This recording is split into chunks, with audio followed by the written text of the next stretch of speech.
So, guten Tag. Genitiv von plus dativ. এটা আমাদেরকে কি বলে? আমরা একটা গেনেটিভ একটা প্রিপোজিশন আছে, সেটা হলো ফন। সেটার ব্যবহারটা আমরা একটু দেখব আজকে। এবং এইটা যখনই আমরা ব্যবহার করব, আমাদেরকে সবসময় তারপর ডাটিভ কেস চিন্তা করতে হবে, অথবা ডাটিভ কেসের ব্যবহার করতে হবে। সো গেনেটিভ কি? গেনেটিভের কখন ব্যাপার আসে? গেনেটিভ হয়েছে যখনই আমরা কোনো সম্পর্ক বুঝাইতে যাব, অথবা কোনো বিলঙ্গিং বুঝাইতে চাইব, অধিকার বুঝাইতে চাইব, তখনই হচ্ছে গেনেটিভের ব্যাপারটা আসবে। সো যখনই কোনো কিছুর সম্পর্কের ব্যাপার আসবে, এটা আমাদের মানুষের মধ্যে হইতে পারে, বস্তুর সাথে বস্তুর হইতে পারে, তখনই আমাদের সবসময় এই গেনেটিভের ব্যবহার করতে হবে, যেটার মাধ্যমে আমরা আমাদের মনের ভাব প্রকাশ করব। ওকে, তো দুই একটা উদাহরণ দেখি, তাহলে জিনিসটা আপনাদেরকে আরও ক্লিয়ার হবে। সো গেনেটিভ কি? যে সচরাচর ফনের জন্য হচ্ছে আমাদেরকে সবসময় ডাটিভ করতে হবে, সেটা আমরা জানি, ডাটিভও আমরা শিখছি। এখন আমি যদি বলতে চাই যে এটা একটা গাড়ি, আমি যদি বলতে চাই এটা আমার ভাইয়ের গাড়ি, তখন আমি কি বলবো? গাড়িটা আমার হইলে তো মাইন অটো, সহজ। যদি আমার ভাইয়ের গাড়ি হয়, তখন আমরা কি বলবো? ঠিক তখনই আমাদের এইটার সাহায্যটা দরকার। ঠিক আছে, তখন আমরা বলবো হচ্ছে দাস ইস্ট দাস অটো। ঠিক আছে, এখানে দাস থেকে কিন্তু এটা হচ্ছে শুধু আর্টিকেলের দাস, আর এটা হলো সাবজেক্টের দাস। সো দাস ইজ দাস অটো কার? আমার ভাইয়ের। সো আমার ভাই হচ্ছে মাইন ব্রুডার। আর এখানে যেহেতু বিলঙ্গিংটা বোঝাইতে যাব, কারণ গাড়িটা আমার ভাইয়ের, মানে এই গাড়িটার মালিক আমার ভাই, এই জন্য আমাদেরকে ফন অ্যাড করতে হবে। ফন, তারপর মাইন ব্রুডার আমার ভাই, আর ডাটিফে হয়ে যাবে মাই নেম ব্রুডার। ঠিক আছে, দাস ইজ দাস অটো ফন মাই নেম ব্রুডার। ক্লিয়ার? ওকে, এইভাবে আমরা বলবো। আরও উদাহরণ কি বলা যায়? যে এইটা আমার বন্ধুর বাড়ি। ঠিক আছে, তখন কি হবে?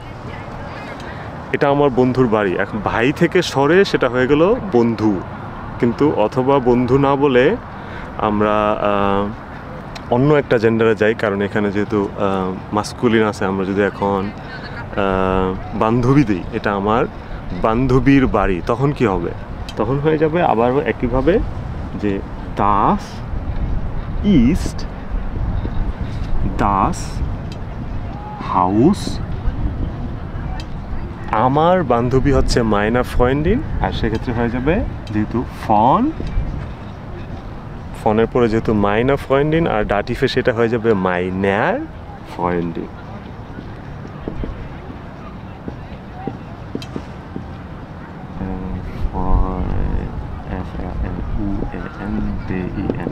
ফ্রেন্ডিন, das ist das Haus von meiner Freundin, এটা আমার বান্ধবীর বাড়ি। ঠিক আছে, গেল এটা। তারপরে কি বলা যায়, আর কি ব্যবহার করতে পারি আমরা? দাস ইস দিয়ে যখন আমরা বলবো, আমরা সবসময় সিঙ্গুলার মিন করি, তাই না? যে এটা, এখন আমরা যদি এইগুলো বলি, তখন কি হবে?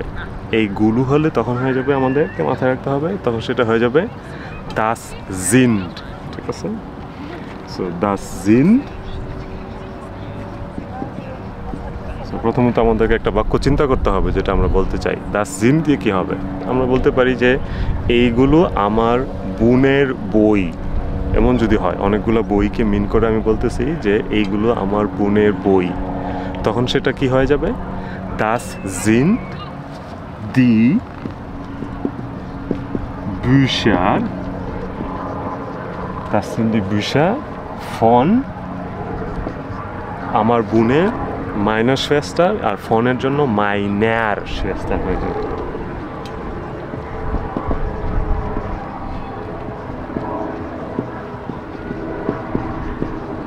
সো মাইনার শ্বেস্টার। দুইটা জিনিস দেখলাম, একটা হইলে কিভাবে আমরা বলবো, একাধিক হইলে আমরা কিভাবে বলবো। কিন্তু আমরা যেটা এখানে করছি, যে আমরা সবসময় শুধু আমার এর সাথে কানেক্ট করছি, তাই না? যে আমার বোন, তারপরে হচ্ছে আমার বান্ধবী, আমার ভাই, তাই না? এই জিনিসটা আমি আপনাদেরকে বলবো, আপনারা এখন আমার থেকে সরায় তোমার, তার, তখন এই জিনিসটাকে অ্যাপ্লাই করবেন। আমরা হয়তো অন্যভাবে দেখবো কোথাও, বাট এটা আপনাদেরকে এখন এখানেই হচ্ছে প্র্যাকটিস করতে হবে। সো হয়তো আমরা আরও দু একটা উদাহরণ করব তোমার তার দিয়ে, বাট এটা হলো প্র্যাকটিস।